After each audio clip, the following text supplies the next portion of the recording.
Hello guys, एक बार फिर से स्वागत है एक और धमाकेदार वीडियो में। और आज आपसे बात करूंगा कुमार गौरव सर की जो हमारी 25 सितंबर की क्लास है इसके कुछ क्लास नोट्सों पर। तो इसमें ललन टॉप क्वेश्चनों में मैं आपके लिए कुछ स्पेशल क्वेश्चन डाल देता हूं, ठीक है, जिससे कि मैं आपको क्वेश्चन भी समझा सकूं। और जो मेरा टारगेट चल रहा है, जो मिशन चल रहा है 45+ किसमें, आपके पेट एग्जाम के लिए, ठीक है। तो केवल और केवल जीएस का जो पार्ट है आपका 50 नंबर का है, वहां से आपके 45 नंबर आ सके उसकी दृष्टि के चलते हुए मैंने अपनी क्लास को और सर की क्लास को दोनों को इसमें मर्ज कर दिया है। तो आप सभी लोग देखना और बताना कि आपको आज की वीडियो कैसी लगती है। बहुत इंपॉर्टेंट वीडियो है। अगर आप भी पेट में 45+ नंबर लाना चाहते हैं केवल और केवल जीएस में, तो आपको ये क्लास बहुत हेल्प करेगी। पहला क्वेश्चन है आपका, वर्ल्ड राइनो डे। आप सभी को पता है राइनो में सोता है गेंडा। तो इसको बचाने के लिए और उसके प्रजनन दर को बढ़ाने के लिए प्रत्येक 22 सितंबर को हम क्या मनाते हैं, राइनो डे मनाते हैं। और 2010 से इस दिवस को मनाया जा रहा है। तो जैसा कि मैंने बताया, राइनो के संरक्षण और उनमें प्रजनन को बढ़ावा देने के लिए इस दिवस को मनाया जाता है। 2022 की थीम क्या रखी गई है, तो 5 राइनो स्पीसीज फॉर एवर इसकी थीम रखी गई है। अब यहाँ पर एक पॉइंट मैंने नोट में आपको दिया है, याद करना आप लोग, कि भारत का पहला राष्ट्रीय राइनो प्रजनन संरक्षण केंद्र कहाँ पर खोला गया है, तो ये खोला गया आपका पटना में, ठीक है। बहुत इंपॉर्टेंट क्वेश्चन आपके लिए लिखा है मैंने, इसे आप याद रखना। राइनो होता क्या है, तो राइनो के बारे में जान लेते हैं। ये एक शाकाहारी स्तनधारी है। क्या है, स्तनपाई है या स्तनधारी है, आप सभी लोग याद रख सकते हैं। ये 5 प्रकार के होते हैं। एक होता है ब्लैक राइनो, एक होता है व्हाइट राइनो, एक होता है एक सींग वाला गेंडा, है ना, और एक होता है जावा राइनो, और एक होता है सुमात्रा राइनो, ठीक है। तो आपको याद रखना है, बहुत सिंपल है। ब्लैक राइनो, व्हाइट राइनो, एक सींग वाला गेंडा, सुमात्रा और जावा, ये दोनों द्वीप कहाँ पर हैं आपके, तो ये आप लोग याद रखना, इंडोनेशिया में है दोनों द्वीप, ठीक है। तो इन्हीं के नाम पर रखा गया है क्योंकि यहीं पर ये पाए जाते हैं। अब मैं आपको बताऊं कि एक सींग वाला गेंडा हमारे भारत में ये प्राप्त होता है या मिलता है, और ये मिलता है काजीरंगा नेशनल पार्क, जो कि आपका असम में पड़ता है, ठीक है। ये क्वेश्चन आपको पता होना चाहिए, काफ़ी इंपॉर्टेंट है। अब आपको बताया, एक क्वेश्चन आया था हमारा तमिलनाडु का, और उसमें बताया गया था पहला डुगोंग कंजर्वेशन, जिसे हाल ही में क्या किया गया है, अधिसूचित किया गया है। तो जो अधिसूचित किया गया है वो कहाँ पर है, तंजावुर के पुटकोट्टुई में है, ठीक है। ये पॉइंट आप रखना। अब ये क्या होता है, डुगोंग, तो डुगोंग को भी जान लीजिए, डुगोंग क्या होता है। ये सबसे बड़ा शाकाहारी समुद्री स्तनधारी है, ठीक है। इसे इंग्लिश में हम सी काऊ के नाम से जानते हैं या समुद्री गांव के नाम से जानते हैं, ठीक है। और ये क्या है, एक आपका शाकाहारी समुद्री स्तनधारी है। ये पॉइंट जरूर याद रखना। अब हमारे दिवस आए हैं, तो हम कुछ प्रमुख दिवसों पर बात कर लेते हैं। जैसे कि हमने आज आपको बताया 14 सितंबर को क्या बनाया था, राष्ट्रीय हिंदी दिवस मनाया था। 15 सितंबर को हमने क्या मनाया था, तो आप सभी को याद होना चाहिए, यहाँ पर 15 सितंबर को हमने इंजीनियर्स डे बनाया था। 16 सितंबर को हमने क्या मनाया था, तो आपका ओजोन परत संरक्षण दिवस मनाया था। वहीं पर 8 सितंबर को हमने क्या मनाया था, तो आपको सभी को याद होना चाहिए, ये भी पॉइंट बहुत इंपॉर्टेंट है, साक्षरता दिवस मनाया था। क्या मनाया था, साक्षरता दिवस मनाया था। और 21 सितंबर को हमने विश्व शांति दिवस मनाया, ठीक है। और आपको बताइए 22 को हमने क्या मना लिया, तो आप सभी को राइनो डे मना लिया। अब देखिए आपके लिए क्वेश्चन नंबर नेक्स्ट है, आपके लिए क्या है, क्वेश्चन नंबर 2। बहुत इंपॉर्टेंट क्वेश्चन है ये भी। देखिए, खेल महाकुंभ का आयोजन। तो खेल महाकुंभ का आयोजन कुछ समय पहले समाप्त हुआ है और पुनः से एक और बार खेल महाकुंभ का आयोजन होगा। ये 2 अक्टूबर से जनवरी 2023 तक चलने वाला है। तो कब तक चलेगा, 25 जनवरी 2023 तक ये चलने वाला है। कहाँ पर, तो अपने उत्तराखंड में ये चलने वाला है और यहाँ के 13 जिलों में होने वाला है। इसका शुभारंभ जो होगा वो कहाँ से होगा, आपका देहरादून से। किसके द्वारा किया जा रहा है, तो राज्यपाल है लेफ्टिनेंट जनरल गुरमीत पाल सिंह के द्वारा। यहाँ के मुख्यमंत्री कौन है, तो पुष्कर सिंह धामी, ठीक है। याद रखना, इस खेल में 2022 में कुछ नए खेल शामिल किए जाएंगे, जो यहाँ के कैसे प्राकृतिक खेल होंगे या पारंपरिक जो खेल होंगे उनको शामिल किया गया है। इसमें मुर्गा झपट को शामिल किया गया है, गुल्ली डंडा को शामिल किया गया है, और रस्सा कस्सी को भी इसमें शामिल किया गया है, ठीक है। गुल्ली डंडा आप सभी लोग जानते होंगे, एक डंडा और एक गिल्ली ले लो, ये क्या हो गया, गुल्ली डंडा, बहुत अच्छे से जानते होंगे। और कौन कौन जानता है सिप्पी को, कौनी घिर्रा कौन कौन जानता है, जो भी जानता है कमेंट बॉक्स में जरूर बताए, ठीक है। तो इसको और कर लेते, कौनी घिर्रा को तो मजा आ जाते हैं। कौनी घिर्रा कौन जानता है ये बता दो मुझे, ठीक है। देखते हैं कौन इसका जवाब देता है। नेक्स्ट आपके लिए डॉल्फिन संरक्षण केंद्र कहाँ पर खोला गया है, पटना में। खाद्य संग्रहालय कहाँ पर है, आपका तंजावुर में। और राष्ट्रीय समुद्री संग्रहालय कहाँ पर है, लोथल में। तो ये क्वेश्चन हमारे जो थे ऊपर वाले क्वेश्चन के थे, लेकिन जगह यहाँ पर बची थी तो मैंने यहाँ लिख दी है, ठीक है। ये पॉइंट भी आप याद रखना। अब खेलों की बात आई है, तो मुझे बताइए हाल ही में जो राष्ट्रीय आपके यूनिवर्सिटी गेम हुए हैं, इसका शुभंकर क्या है, इसका शुभंकर बताइए क्या है, जल्दी से बताइए, कमेंट बॉक्स में इसका आंसर दीजिए, कौन बताएगा। और जो अगले हमारे क्वेश्चन आएंगे उसमें आपको एक और क्वेश्चन मैंने इंक्लूड करके बताया है, जिससे कि आपको पुराने क्वेश्चन का भी मैं पूरा रिवीजन करा सकूं। तो उस क्वेश्चन को भी आप जरूर देखना और आशा करता हूं आप पूरी वीडियो को अंत तक अवश्य देखते होंगे। क्वेश्चन नंबर 3 है आपका, हॉकी इंडिया के अध्यक्ष। हॉकी इंडिया के अध्यक्ष कौन है? तो दिलीप टर्की। ये सर्वाधिक मैच खेलने वाले एक खिलाड़ी हैं, जिनको अब क्या बना दिया गया है, हॉकी इंडिया का अध्यक्ष चुन लिया गया है। हॉकी इंडिया की स्थापना हुई थी 2009 में और इसका हेडक्वार्टर कहाँ पर है? दिल्ली में। ठीक है, ये पॉइंट याद रखना। और आप सभी को पता है प्रमुख खेलों के जो हमारे अध्यक्ष थे उनकी मैंने पूरी लिस्ट आपको करवाई है। और जो सर की रात में 8 बजे क्लास आई थी उस क्लास की भी मैंने छोटी सी PDF बना दी है, तो उसको भी आप देख लीजिए। 5 मिनट में सारी की सारी नियुक्तियाँ मैंने करा दी हैं। इसकी लिंक आपको मैं नीचे दे दूंगा, तो वहाँ पर जाके आप देख लेना। नेक्स्ट आपके लिए अखिल भारतीय फुटबॉल महासंघ के अध्यक्ष कौन बनाए गए हैं? कल्याण चौबे। अंतर्राष्ट्रीय भारोत्तोलन महासंघ के अध्यक्ष कौन है? मोहम्मद जलूल। ठीक है, वीडियो अगर अच्छी लग रही हो तो जरूर लाइक करें। अगला क्वेश्चन है question number 4, Asia palm oil advance का पहला अध्यक्ष इसे बनाया गया है। तो यहाँ पर भी आपको याद रखना है, एशिया पाम ऑयल एयरलाइंस के जो नए अध्यक्ष बनाए गए हैं अतुल चतुर्वेदी। ठीक है, इसकी स्थापना कब हुई थी? 2022 में। ये पॉइंट भी आप याद रखना, 2022 में ही इसकी स्थापना हुई थी। पाम ऑयल कंट्री कौन सी हमारी? नाइजीरिया। और यहीं पर पाम ऑयल जो रिवर पाई जाती है वो है नाइजर रिवर। ठीक है, और जो पाम का आपका ट्री है वो किस में पाया जाता है? आपकी RBI में। बैंक ऑफ रिजर्व बैंक में आपका 2 चीज़ पाई जाती है, एक तो आपका पाम का जो वृक्ष होता है वो, और आपका बंगाल टाइगर, ये दोनों चीज़ पाई जाती हैं। ठीक है, प्रमुख नियुक्तियों में आप देख लीजिए, राष्ट्रमंडल कोषाध्यक्ष कौन है आपके? अनुराग शर्मा। और फेडरेशन ऑफ इंडिया इसके हेड कौन है? तो पहली महिला अध्यक्ष बनाई है लीसा स्टारलेकर। ठीक है, कौन है? लीसा स्टारलेकर। और इसी के साथ मैं आपसे पूछूं कि भारतीय उद्योग परिसंघ के अध्यक्ष कौन बनाए गए हैं? तो R दिनेश को बनाया गया है। CAPC के हेड कौन बनाए गए हैं? तो ये हैं आपके Vinay Paul Sharma. International aluminium institute के नए अध्यक्ष कौन है? सतीश पाई। और CISF के अध्यक्ष कौन है? तो ये हैं अतुल करवाल। ठीक है, याद रहेगा आपको इतना कुछ। चलिए आगे बढ़ते हैं।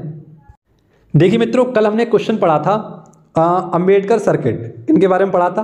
तो आज की क्लास में भी अंबेडकर जी से संबंधित एक क्वेश्चन आया है, तो पहले उस क्वेश्चन को दिखाता हूं आपको क्या है। देखिए, तेलंगाना सचिवालय का डॉक्टर BR अम्बेडकर के नाम पर रखा जाएगा। तो हाल ही में जो तेलंगाना का सचिवालय नया बनेगा उसका नाम डॉक्टर BR अम्बेडकर जी के नाम पर रखा जाएगा। और कल के हमने क्वेश्चन पढ़ा था अंबेडकर सर्किट के बारे में, और सारी मैंने जो इंपॉर्टेंट फैक्ट थे आपको लिख कर दिए थे। तो एक बार फिर से चर्चा कर लेते हैं, रिवाइज कर लेते हैं। ये जो मोदी आपका अंबेडकर सर्किट है, इसकी घोषणा की गई थी 2016 में। इसको नाम दिया गया था पंचतीर्थ, है ना। तो ये हमारे जो बाबा साहेब भीमराव अम्बेडकर जी हैं इनसे संबंधित 5 स्थलों को इसमें जोड़ा जाएगा। एक तो जन्मभूमि को, जो महू में हुई थी इनका जन्म, शिक्षा भूमि लंदन को, दीक्षा भूमि नागपुर को, चैत्य भूमि मुंबई को, और महापरिवार भूमि ये है आपकी दिल्ली में। इन सभी को एक सर्किट के माध्यम से जोड़ा जाएगा। और ये काम किसने किया है? तो संस्कृति मंत्री G किशन रेड्डी के द्वारा कराया जाएगा। ठीक है, अब और क्वेश्चन देख लीजिए आपके। देखिए, इनका जन्म कब हुआ था? 14 अप्रैल 1891 को मध्य प्रदेश में हुआ था। पूना पैक्ट किन किन के मध्य हुआ था? 1932 में गांधी जी और BR अम्बेडकर के मध्य हुआ था। आर्टिकल 32 को इन्होंने संविधान की आत्मा कहा है। ये भारत के पहले विधि मंत्री थे। भारत रत्न इन्हें 1990 में मिल चुका है। स्टैचू ऑफ नॉलेज इन्हीं की एक प्रतिमा है जो कि लातूर महाराष्ट्र में स्थापित की गई है। पानी के लिए पहला आंदोलन करने वाले महापुरुष थे ये। इनकी एक पत्रिका है, बहुत फेमस पत्रिका है, मूक नायक। जातियों का अंत एक इनकी बहुत फेमस पुस्तक है। प्रारूप समिति के अध्यक्ष रह चुके हैं। और तीनों गोलमेज सम्मेलन जो कि 1930, 1931 और 1932 में हुए थे, इन तीनों में इन्होंने सब पार्टिसिपेट किया है। और इन्हीं के जन्म दिवस को समानता दिवस के रूप में तमिलनाडु मनाता है प्रत्येक 14 अप्रैल को, जो उन्होंने स्टार्ट किया है 2022 से मनाना। ठीक है, ये पॉइंट भी आपको याद रखना है। नेक्स्ट क्वेश्चन है क्वेश्चन नंबर 6। ये भी बहुत इंपॉर्टेंट क्वेश्चन है आपके लिए कि ब्रह्मोस मिसाइल के लिए अनुबंध ये किसने, भारत ने किसके साथ किया है? तो आप सभी को याद रखना है। सबसे पहले ब्रह्मोस को जान लेते हैं। ये जो ब्रह्मोस है ये दो देशों के मिलकर सहयोग से बनी है। एक तो आपका इंडिया है और एक आपका रूस है। ठीक है, तो भारत की आगे ब्रह्मपुत्र और रूस की होगी आपकी एक मास्कोवा नदी है, उसके नाम पर रखा गया है। ठीक है, तो हाल ही में भारत ने क्या किया है? ब्रह्मोस मिसाइल के लिए अनुबंध किया है। किसके साथ? ब्रह्मोस एरोस्पेस लिमिटेड के द्वारा। आप सभी को पता है ब्रह्मोस ये हमारी एक सुपरसोनिक क्रूज मिसाइल है ना। और ये क्या है? सतह से सतह पर वार करती है और लगभग 290 किलोमीटर की रफ्तार से ये चलती है। यानी इसकी जो क्षमता है वो 290 किलोमीटर प्रति घंटे की है। और ये कैसी है? Forget and fire. कैसी है ये? फॉरगेट एंड फायर, यानी दागो और भूल जाओ। ये एक ऐसी मिसाइल है जो क्या करती है, अपने जो निशाना होती है उसका निर्धारण खुद ही कर लेती है। यानी अगर एक बार इसे छोड़ दिया तो चाहे इसका निशाना किधर भी भागे ये उधर ही भागेगी। ठीक है, आपने देखा होगा फिल्मों में भी काफ़ी प्यार, ये ऐसी एक ब्रह्मोस मिसाइल है हमारी। रक्षा मंत्री की बात करें तो ये है राजनाथ सिंह। ब्रह्मोस विनिर्माण केंद्र कहाँ पर खोला जाएगा, लखनऊ में। और ब्रह्मोस मिसाइल के लिए हाल ही में अनुबंध किया गया था इंडिया और फिलीपींस के मध्य। तो यहाँ पर फिलीपींस हमसे क्या खरीदेगा, हमारे ब्रह्मोस मिसाइल को खरीदने वाला है। नाग की बात करें, नाग क्या है तो एंटी टैंक गाइडेड मिसाइल है। तेजस क्या है आपका, तो तेजस हल्का लड़ाकू विमान है। और हमारी लाइब्रेरी का भी नाम क्या है, तेजस लाइब्रेरी। ठीक है, ये पॉइंट भी आप याद रखना। चलिए अगला क्वेश्चन देखते हैं। क्वेश्चन नंबर 7 है आपका, ई लर्निंग प्लेटफॉर्म विद्या भारत, ऐसे याद करना, भारत विद्या का शुभारंभ किसने किया है। तो क्या है ये मित्रों, आप सभी लोग याद रखना कि जो ई लर्निंग प्लेटफॉर्म है ये है भारत विद्या। इसका निर्माण किया है या इसका शुभारंभ किया है, निर्माण नहीं शुभारंभ किया है निर्मला सीतारमण जी के द्वारा। और निर्मला सीतारमण कौन है आपको बताइए, हमारी वर्तमान की वित्त मंत्री हैं। ठीक है, इसका निर्माण जरूर याद कर लेना, कहाँ पर होगा तो भंडारकर रिसर्च इंस्टीट्यूट जो कि पुणे में पड़ता है। पुणे में आपके एक और संस्था याद रख लेना, सीडेक जो हमारी कंप्यूटर से संबंधित एक सुपर कंप्यूटर बनाने वाली संस्था है, इसका नाम है सीडेक, ये भी पुणे में ही है। ठीक है, आप लोग याद रखना। इसमें क्या होगा, ओरिएंटोलॉजी होगा। क्या होगा, ओरिएंटोलॉजी है ये, यानी पुरानी शिक्षा का अध्ययन कराया जाएगा। पुरानी गणना, पुरानी रीति रिवाज, पुरानी संस्कृति, इस सभी के बारे के लिए इसका शुभारंभ किया गया है। और पुरानी शिक्षा के अध्ययन को क्या कहते हैं तो ओरिएंटोलॉजी कहते हैं। अब कमेंट बॉक्स में मेरा कौन सा साथी कौन सा रसगुल्ला बताएगा कि सर्पेंटोलॉजी किसके अध्ययन को कहते हैं। और जिस किसी ने इसका आंसर दे दिया वो महान है और अपनी पढ़ाई बहुत अच्छे तरीके से कर रहा है। सर्पेंटोलॉजी किसके लिए काम आती है। चलिए शिक्षा की बात आई है तो कुछ स्पेशल बात देख लीजिए। बुद्ध डिस्पैच कब आया था, 1854 में, लॉर्ड डलहौजी के काल में। शिक्षा समवर्ती सूची है, इससे पहले किसकी थी, ये राज्य सूची की थी, माफ करना केंद्र सूची थी, लेकिन ये 42वें संविधान संशोधन से किसमें आ गई, आपकी समवर्ती सूची में आ गई। प्रथम विधि अध्यक्ष कौन है, जल्दी से कमेंट बॉक्स में बताइए मुझे, प्रथम विधि अध्यक्ष कौन है, विधि आयोग के अध्यक्ष कौन है।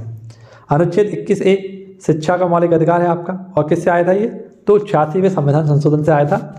और 6 से 14 वर्ष तक के बच्चों के लिए यहाँ पर इसे शामिल किया गया था।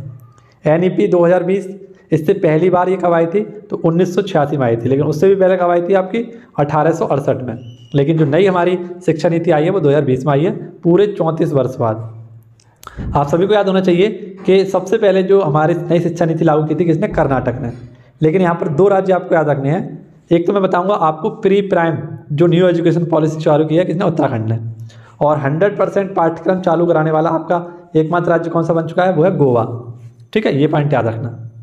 देखिए अगला क्वेश्चन आपको बताइए कौन सा है हमारा, क्वेश्चन नंबर 9 है। और पहली मोटो ग्रैंड प्रिक्स विश्व चैंपियनशिप रेस की मेजबानी कौन करेगा। तो इसमें हम जानेंगे भारत में कौन कौन से कार्य होने वाले हैं। जैसा कि मैंने आपको बता दिया कि भारत में कौन कौन से कार्य होने वाले हैं, तो आपकी जो मोटो ग्रैंड प्रिक्स है ये भी भारत में होने वाली है। और भारत में भी कहाँ पर होगी, नोएडा में। नोएडा कहाँ पर पड़ता है आपका, उत्तर प्रदेश में। ये मोदी सर्किट, माफ करना बुद्ध सर्किट में होने वाली है। ठीक है, ये पॉइंट याद रखना। इसमें 19 देश शामिल होने वाले हैं और 2023 में इसका आयोजन किया जाएगा। अब बुद्ध की बात आई है तो जल्दी से बताइए बुद्ध का बचपन का नाम क्या था, सिद्धार्थ। अब मुझे कमेंट बॉक्स में बताइए बुद्ध के पिताजी का नाम, बुद्ध की माता का नाम, ठीक है, बुद्ध की पत्नी का नाम, बुद्ध के पुत्र का नाम और बुद्ध के जो सारथी थे उनका नाम जल्दी से बता दीजिए। और बुद्ध के पहले शिष्य का नाम बता दीजिए। और बुद्ध के घर त्याग की घटना को किस नाम से जाना जाता है। ये सारे पॉइंट मुझे कमेंट बॉक्स में दिखे होने चाहिए। काफ़ी बार मैंने इन सभी का आपको रिवीजन कराया है। हॉकी वर्ल्ड कप 2023 में होगा, ये राउरकेला उड़ीसा में। संघाई सहयोग संगठन का 2023 में बैठक होगी भारत में। अंतर्राष्ट्रीय महिला वर्ल्ड कप 2025 में कहाँ होगा, तो भारत में ही होगा।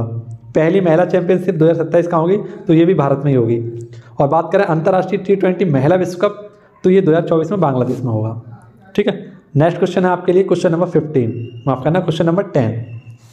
15वें ब्रिक्स सम्मेलन 2023 का जो आपका अध्यक्ष होगा वो कौन होगा, आपका दक्षिण अफ्रीका।